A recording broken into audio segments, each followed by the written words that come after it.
Hello, everybody. Welcome to Open Network User Group Podcast. I'm Mark Tierney. I'm ONUG CTO, and today on the podcast, we're going to be introducing a new series of a podcast, The Wages of Cybercrime. But before we get into that, we have other things to talk about. Right, ONUG Spring 2023. It's a hybrid event. It's going to be in my hometown, Dallas, Texas. It's going to be held on May 17th and 18th. It's going to be at Union Station in Dallas. It's going to be a great event.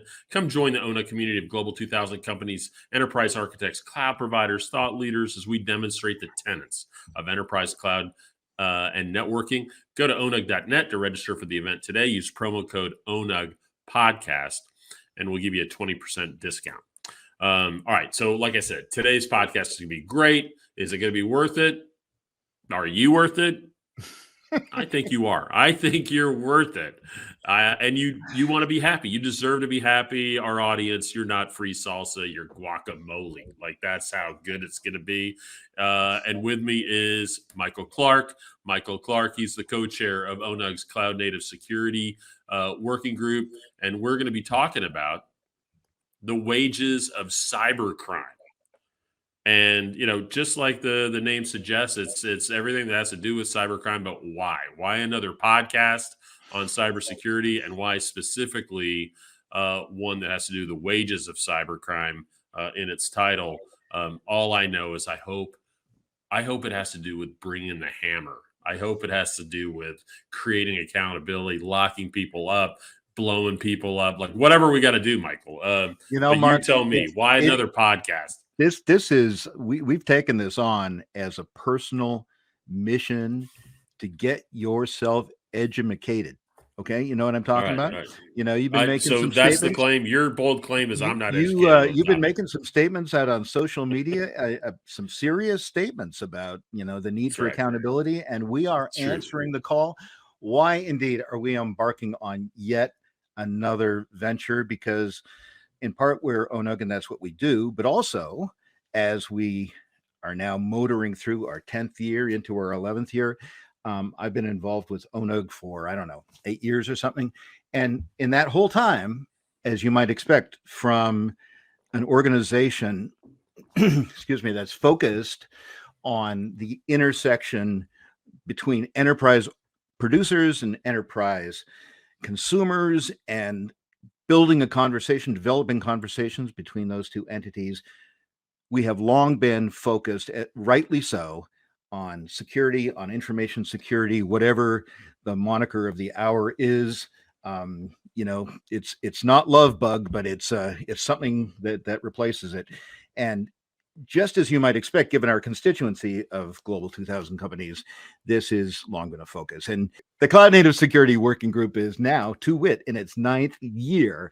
And we have published white papers, released reference architectures, written a blog series on Zero Trust, hosted conference sessions with luminaries in the field, such as Liz Wright, who was at Acquia at the time. Some people will know her from CNCF, a well-known container security expert.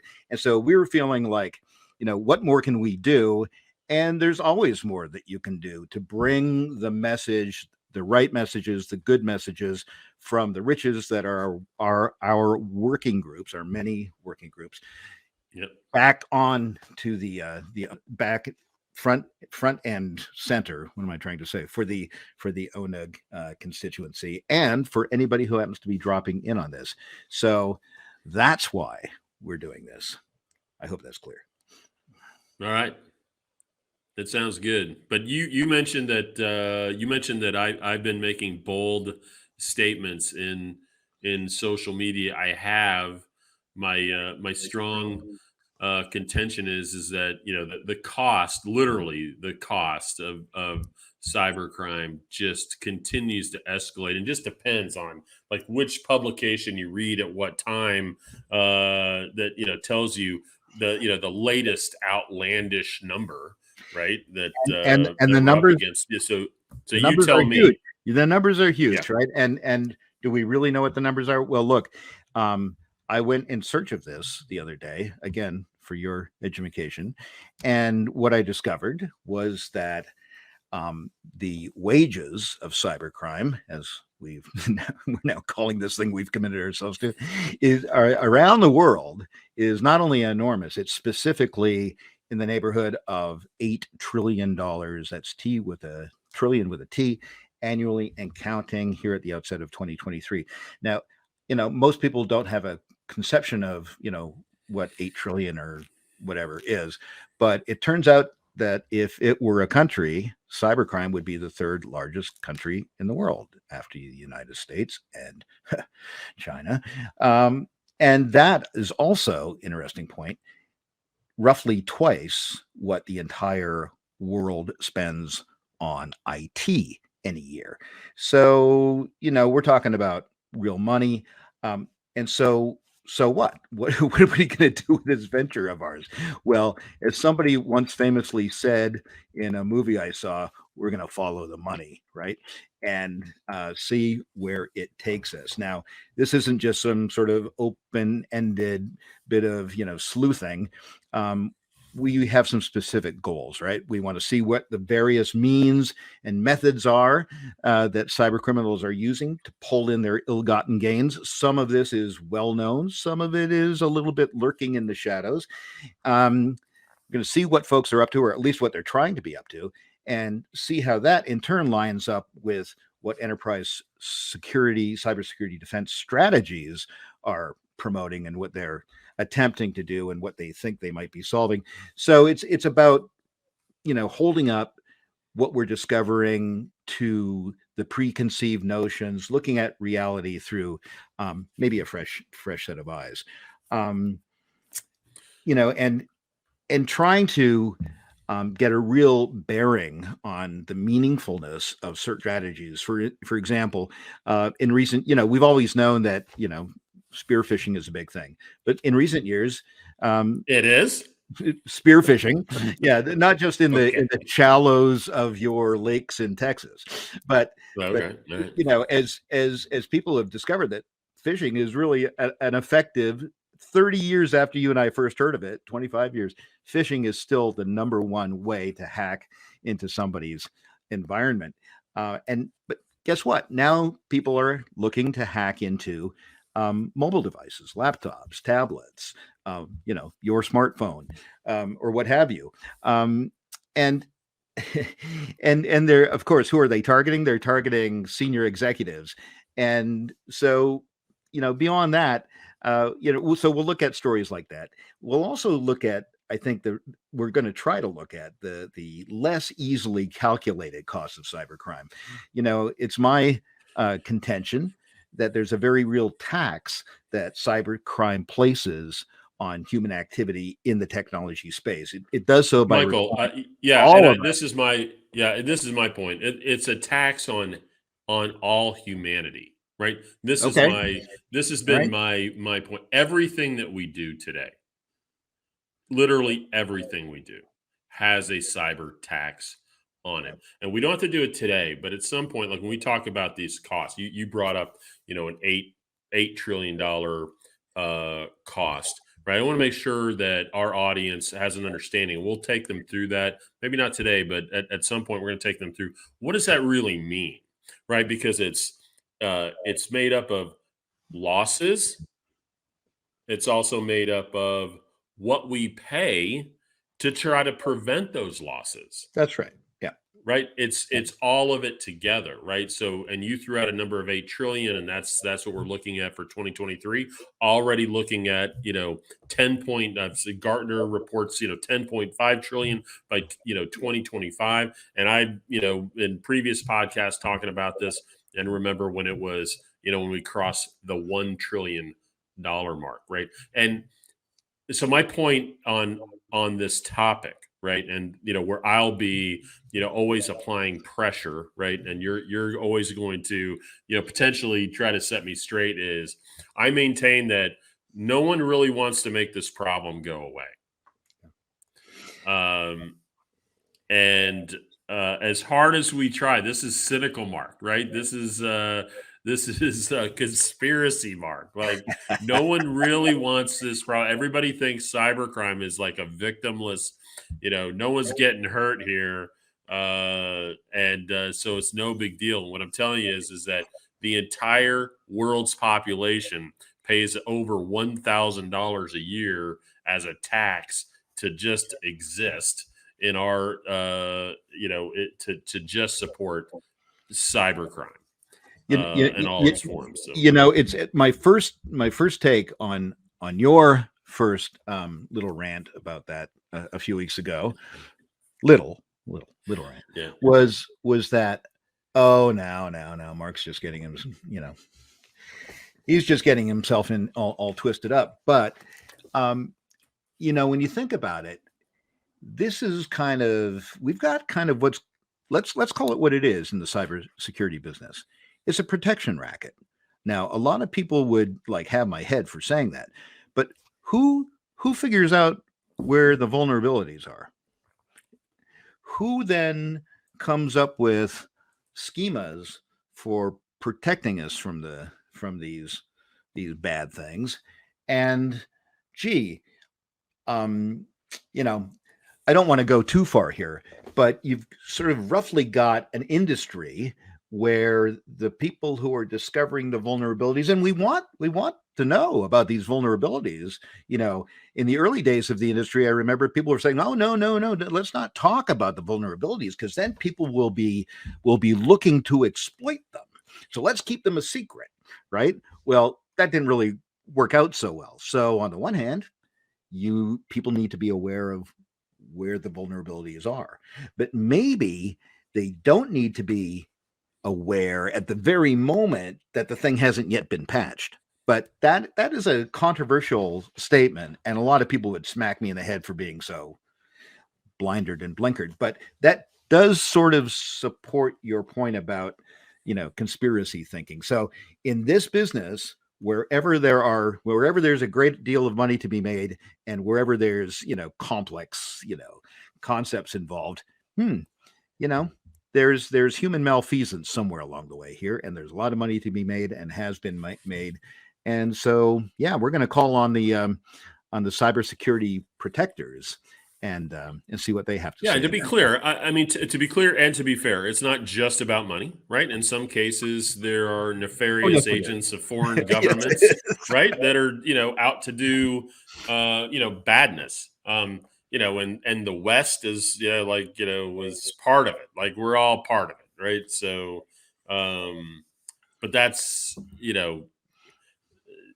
that's the point, right? Is that I think sometimes cyber crime and cyber warfare, get what's the right term, Michael? You're a better wordsmith than I am. That's conflated, right? And they're two different problems with two very different motivational factors, right? And I would argue, as I often do when I do rant, that the mitigation. You're really knocking them out of the park today, huh? Dictionary.com by your bedside. Can be different depending on those two things. So I mean, but they all go into the number, right? They all go into this tax, is my contention, right? So. Yeah, and it's ironic. I mean, this isn't just about. I mean, we talk about cybercrime because it expresses itself that way, in a way that is onerous to the enterprise world. A lot of this stuff starts off. It starts off in universities with people trying to understand complex systems. It shows up on the battlefield with, say, we'll just name names, the Israelis and the Americans deciding that they're going to have at the Iranians with Stuxnet a decade ago, with Ukraine fighting back against Russia. And a lot of that stuff, I mean, it's not necessarily a bad news story when, a country is able to defend itself. Okay, so that's as far as we'll go on the political side today anyway. But so we're working in a space that is there's some ambiguity here, but typically we can determine who the good guys are and who the bad guys are. And can we? That's fantastic. I think we can. Awesome. We're going to do this for starters, on a monthly basis. If we get ourselves rolling, maybe more often than not, especially once people find out what we're doing and speaking their names in vain and want to show up on the show and have a more of a conversation, that'll be great. But this is really, we hope, an attempt to bring more of what's going on in the ONUG working groups around this important subject to the table. We're just putting it in the form of cybercrime because, hey, it works for Netflix. Why won't it work for Mark and Mike? Nice. All right. Before we get into some more, like digging into the topic, I do have a, just quick segue. Do you have a favorite like hacker group name? I thought during that whole Petya, not Petya thing a few years ago, there was a lot of that stuff being generated, like with Fancy Bear. Right. Yes. Yes. But somebody sent me the top 10 list of the top 10 threats currently meandering around the world on the the most common active attacks, top malware, botnets, and spyware, adware. Let's see if we can find any good names here. Now, these aren't names of groups; these are names of attacks. Hacks. I liked ghostrat.botnet. That looked good. Yeah. Malware _generic_PO. Those people need to go back to the drawing board. MS Office CVE. No, back to the drawing board. Pushdo.botnet. Nope, not happening. Malicious. How about this? Call yourself malicious behavior SB. Yeah. It's like, here I come. And most of them have, frankly, kind of crappy names. So I'm voting for the Ghost Rat crew at the moment. Ghost Rat. All right. I cut my teeth on Fancy Bear and Putter Panda. That's right, Putter Panda. Those kinds of things. Those kinds of things made me chuckle. But it's also like the very first movie of an iconic series. Like, sometimes you give a nod, even though like the original Episode 4 of Star Wars isn't the best Star Wars. It was the first, so like you give it the nod. So like Anonymous still gets like you got to give Anonymous points for just being simple. And so why don't we put that out there as a challenge for our favorite hacker. Favorite hacker group name, right? So as we go through this, we're going to be telling a lot of history stories, and we're going to be having a lot of, potentially differences of opinion on interpretation, which you expect when you get the two of us in a room. And we're going to want to know what people think. We're going to want audience engagement, vendor engagement, people to tell us we've got it wrong, and so on and so forth. But another thing to kind of set the expectation stage on, if you will, is that, when you start talking about security, these days it's pretty quickly the case that you get into cloud security, right? And on the engineering architecture side of my life, that's the reality. More and more with large enterprises, it's multi-cloud security, as we're seeing in a lot of our working groups. And so the big challenge there, of course, is how it's hard enough if you are, a happy or a not happy CSP number 1, number 2, number 3, customer. It's hard enough to get your security act together. If you've got Amazon, you got like 200 plus services staring you in the face, and they keep on changing their names, and they keep on changing how they work. And one day it's single sign-on, and then the next day it's AWS Security Center or whatever it is. And you're trying to understand, how do I make sense of security on this one platform? And then you get 3 security platforms, or 4 security platforms, or 5. And so one of the ways we've approach this, as people may be aware at ONUG, is we've spawned the Cloud Security Notification Framework group, where we at least try to get the various security syntaxes, all sort of sitting under the same semantical umbrella, but it's an always on adversary. So just as the services at these CSPs are constantly changing, the adversaries are constantly throwing out new things, and the potential variant combinations of those things, I believe that's called permutations and combinations. It's a global stage. The threat is ever changing. It's always on. And let's not forget our good old friends, the on-prem environments, which are for many people still a very big part of the picture. And so you go talk to large enterprise XYZ that has global presence, and guess what? They've both got on-prem and cloud and multi-cloud. And so that's the context. That's our landscape. And so our challenge is to be able to contribute to the very active conversation that's going on in that space in a meaningful way. Right. So you're kind of teeing up like almost, why are we doing this? And, in the context of ONUG, and, we've already got, pretty significant major security focus. And we do. And we've got, I don't know, 3 or 4 different things that we're working on. And you just mentioned the first one, the cloud security notification framework. That is part of a broader working group we call the Automated Cloud Governance Working Group, where we discuss the toil associated with consuming cloud, multi-cloud, hybrid multi-cloud, whatever your flavor of cloud dynamics is, and our the enterprises that you were talking about specifically wanting to work on the toil associated with CSP security alerting, right? So that's right. That's CSNF. What else are we doing? What else is happening in the we've got the cloud native security working group itself, that Forrest Bennett and I chair, and Forrest from FedEx and I chair, and that's become a real kind of whirling dervish of a team, if I may say so. We spent last year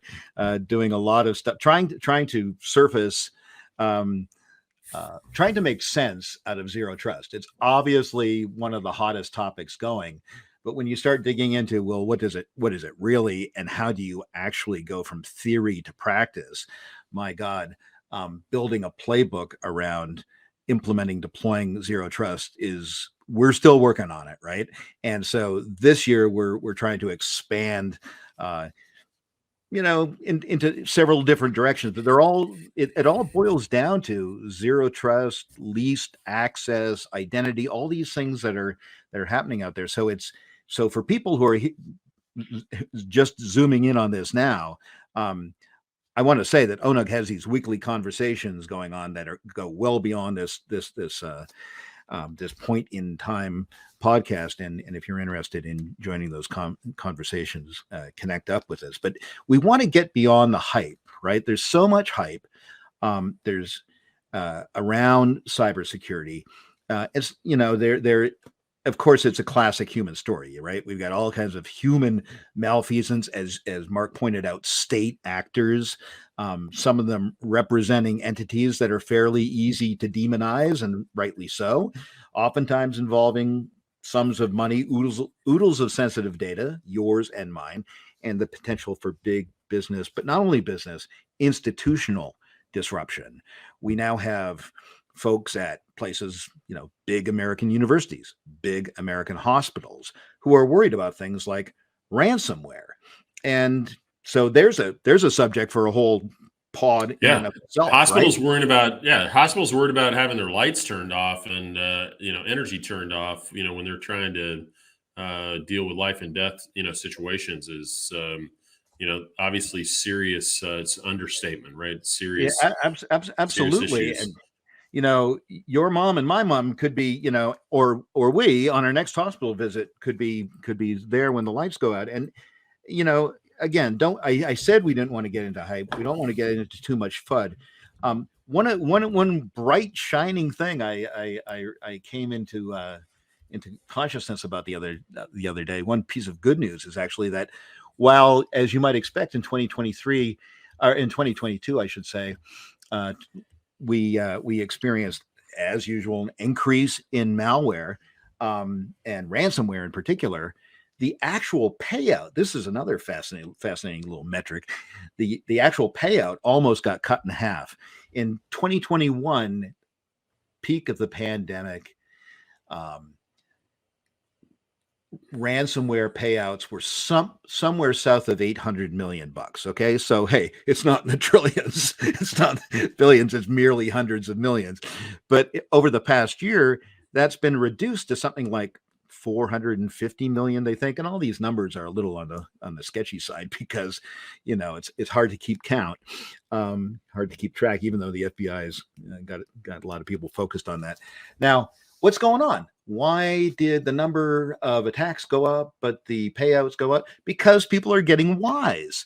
They're actually starting to implement anti-ransomware features in their environment. They're starting to improve their cybersecurity maturity profile. They're getting better at the way they think about this, and so they're not. The bottom line is, what I'm struggling to say is, they're not paying up.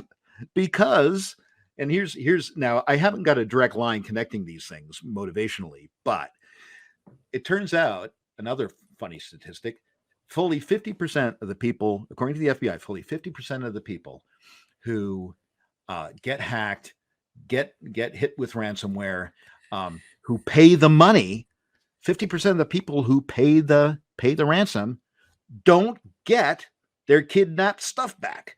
They don't get their data back. And so what do you do with that? You're like, well, I can pay the $100,000 and you're some town in Arkansas or something, and you're not going to get your records back. So that's a pretty bad move. If there's a, hint, to the if there's a cadre of ransomware people out there, you might want to think about how you approach this. If somebody pays you money, give them their chit back. Okay.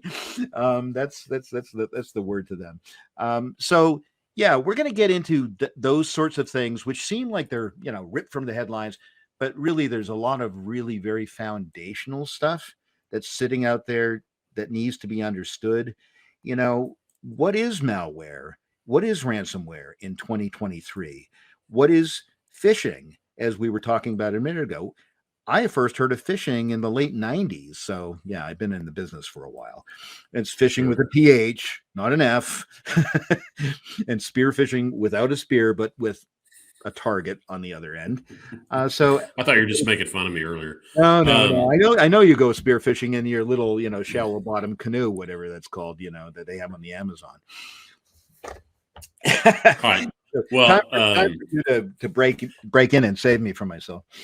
Right. So the one other thing I want to tie off on, we were talking about the working groups a minute ago, and then we'll get back to the discussion. But I maintain that the only accountability here, all the accountability is on the receiving end. Like it's enterprises protecting and doing everything they can to protect themselves from the world. So we do all, we have mitigation, we have walls that we put up of all flavors, and we've gone from having one wall to a million walls of firewalls, but now we also have accountability from from an audit perspective, from a controls perspective, and that's launched us into a whole new policy as code endeavor, and that's a bit of a mess in the in the industry as it were. And I as I've described before, policy as code, more questions than answers, and so now ONUG's immersed in that as well from an accountability standpoint, right? And the reason why we need to do this stuff is because of the world of cybercrime. And it's not just, I recognize it's not just cybercrime. I mean, there's good reasons to have policy for all kinds of reasons, administrative and operational and all that. And we're addressing all of that in this working group. But it's, but a big part of it is security. Yeah. And there's costs associated with that, right? So, for a long time, there just hasn't been, it's when you look at the last 20 years, ask yourself things you would do differently. Well, wouldn't do everything differently, God knows. But I mean, but there's some things that, as a nation state, if I may use that term, in retrospect, hindsight being 2020, we might have put a little bit more focus on. I mean, you're right. The suffering tends to happen at the target end, right?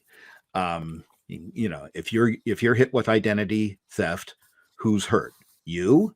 Yes. The institution that was involved, maybe I don't know, some credit card company, maybe, right?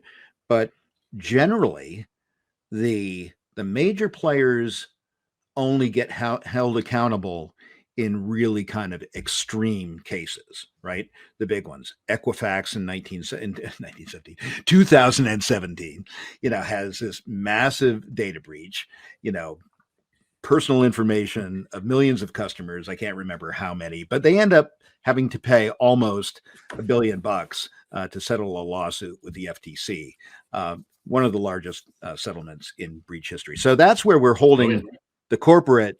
Although Equifax, it's I don't even think of it as I mean, it's not like a manufacturing company. It's not like a bank. It's a credit reporting agency, right? Like that's what they create.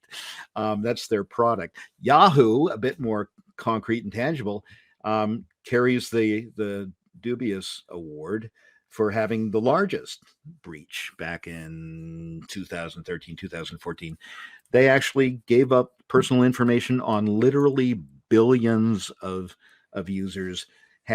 Somehow they got away with a $100 million settlement. Don't understand that.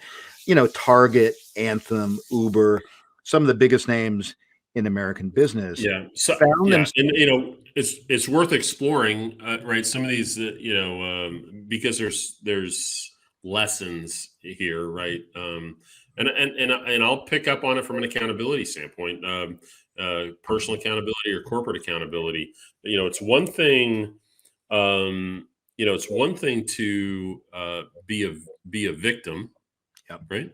It's one thing to be a victim and having inadequate protections. Yep. And there's a whole nother thing about being a victim, inadequate protections, and then keeping it secret after you've been breached, right? Yeah. So Yeah. When you wonder like why this and that, who got penalized, what for? I mean, let's don't kid ourselves. I mean, Equifax sat on that stuff for a long time. That's right, and there are consequences for that, right? Yeah, and when you hold that against how I mean, yes, there have been some.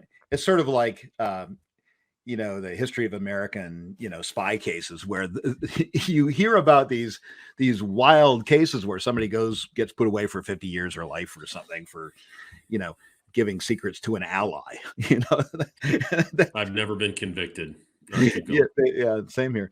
But I looked at the biggest cases of the biggest sentences over the last 20 years. It was like 5 people, right? It's 5 people, 5 individual hackers.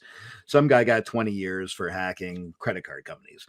Another guy got 5 years for stealing sensitive information after hacking it. He's now a consultant for large corporations after doing that. The guy, maybe one of the better news stories in terms of personal accountability was the guy who was the founder of the Silk Road, darknet marketplace, was sentenced to life, and he is still in the clinker for running that illicit online marketplace. It was a bad thing. Other people, that warms my heart, by the way. Yeah, but there's not. I mean, that's it. I mean, you have to get to the sort of the extreme cases. It seems to me. Yes. Yes. So this won't go over well in some circles, but maybe we do need not just more regulation, but more intelligent regulation. Your data is not really your data. My data is not really my data.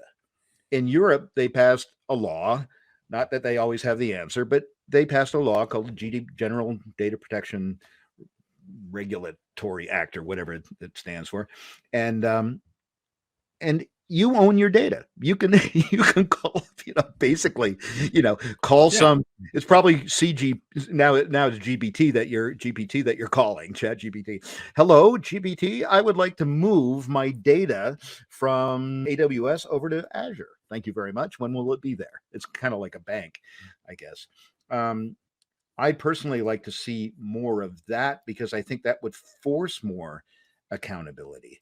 But in this country, maybe that's not going to have such a happy journey through the various parties. I like it. I like it. And I don't want you to misunderstand me, Michael. I'm all about, I love the idea of creating accountability for corporations. I think it's great. I mean, I'm okay with it, but I still, I'd still look at the problem with the backdrop of costs, and I don't see any correlation between increasing costs and with increased accountability and Yeah.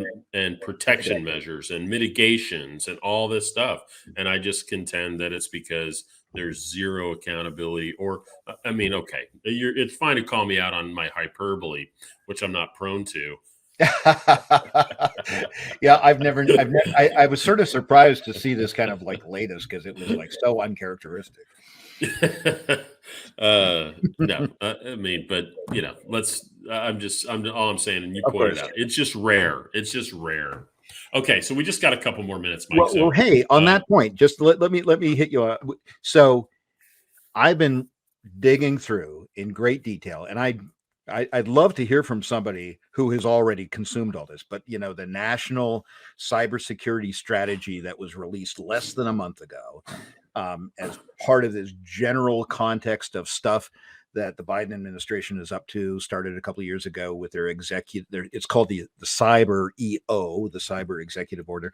So first we try to get the government agencies actually playing properly, which is basically, everybody zero trust, everybody least privilege. And then we say, okay, now we need a national strategy. And this is where we're going to start having impinging upon, private enterprise, which is what was the context where you made some of your comments. And I'm thinking, we've got an opportunity here. If we can actually get this right, and that may be highly naive of me to actually say out loud, if we can get this right. However, I'm doing what few people I'm afraid I don't think do, which is I'm reading the damn bill. I'm reading the actual details. So I promise you I will be back with a very short version. I promise, a very short version of what this strategy says. And then we can have at it. All right, nice. Michael, we had literally 10,000 things on our run sheet to cover. We covered about 10% of it. Let me give you just a couple minutes to hit some hot topics that you either want to mention today or just say, hey, get ready because we're gonna deal with these things next time. Well, so yeah, thank you, Mark. And this, I'm looking forward to this. This should be a lot of fun. I really want to emphasize that we are looking not simply to make this the Mark and Mike show, but to actually, bring some of the great talent from the working groups forward, and and from the ONUG community in general. The first thing, in terms of what to expect next, things that I think really need to be addressed. Let's actually have a level set on what the current state of the cyber universe actually is. Let's get past the hyperbole. Let's get into some of the details. What does that national cybersecurity strategy seem to mean? What might we expect from that? But let's actually try to get the landscape, as we used to say at a certain financial institution. We're going to do a landscape on this subject, Mark, and we're going to see what it looks like. I want to pull out, what are the most troublesome attacks, the vectors, the surfaces that are coming to the fore these days. what are we seeing as some best practices? I know it's an overused term, but lately people have been talking about, maturity profiles for organizations around security. What does a a good zero trust maturity profile look like? And how what's it going to cost you? Is it like ISO 27001? Is it going to be like 5 years and gazillions of dollars? I don't think so.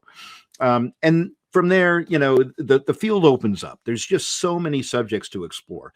The implications of open AI, for both attackers and defenders. I mean, open AI it's a huge topic in and of itself. And speaking of open, sad to say that much of the malfeasance going on in the world happens as a result of open software. I mean, the Log4j breach, or Michigas, if you want to use that word, nonsense last year. That was who was responsible for that? You can't actually put your finger on anybody because it was an open source thing. And on and on. So what we're looking for is we're going to focus on the things that we think are important from here's describing the state of the land. Here is what we're seeing in terms of good defense mechanisms. Here's what we're seeing as great organizational ideas. Here's some ideas around how you deal with a historically and famously inadequate workforce, inadequate in the sense that we don't have the people. There are 3.5 million jobs in cybersecurity going begging around the planet. That's a hard number to believe. And no doubt some of them are in places where we wouldn't want to necessarily move. Like maybe there's some jobs in Antarctica, but I'd have to do that remotely, I'm afraid. So seriously, there's just a whole field of things to explore here. It's a brutal landscape, and it's actually kind of a life and death situation. Not to sound melodramatic, but if you don't believe that, I love it. And that's where, one of the things you said, you were absolutely 100% wrong about. We'll never get away from the hyperbole because I'm on the show, right? So that's the way that's going to work. Mike, thanks for being with us. I will say, some of the topics that Michael's talking about take a really, and I'm hearing will take an interesting turn at the ONUG Spring Conference in Dallas. I heard a rumor that we might be having a very interesting session about quantum cryptography. And I love that. Because, and again, I'm not prone to hyperbole. I just know that with the combination of AI and quantum, that the world's going to come to an end. So other than that, stay tuned for more, right? And that's thanks. Right. Yeah, and for all Texas boosters, by the way, James Wiggett of Austin, just down the road from your Fairburg, he will be there with his DevSecOps show, and that connects right into this in terms of where does the rubber hit the road and what can you do in terms of, as James would say, finding the golden path. And Nirvana is always within reach in my mind. It's a contingent world out there. We can make a difference. That's what we're working on. That's good. All right, good. So thanks for that, Michael. Thanks to everyone for watching and listening. And don't forget, you can join these ONUG working groups by going to onug.net and click on the collab tab, find out more about the ONUG collaborative. Don't forget again about the ONUG conference, ONUG Spring 2023. It is in Dallas, May 17th and 18th. Go to onug.net. You can use the promo code ONUG podcast, and we'll give you a truckload of money off on that. On behalf of Michael and myself, thanks to everybody for listening and watching, and we will see you on the next ONUG podcast. Thanks, everybody.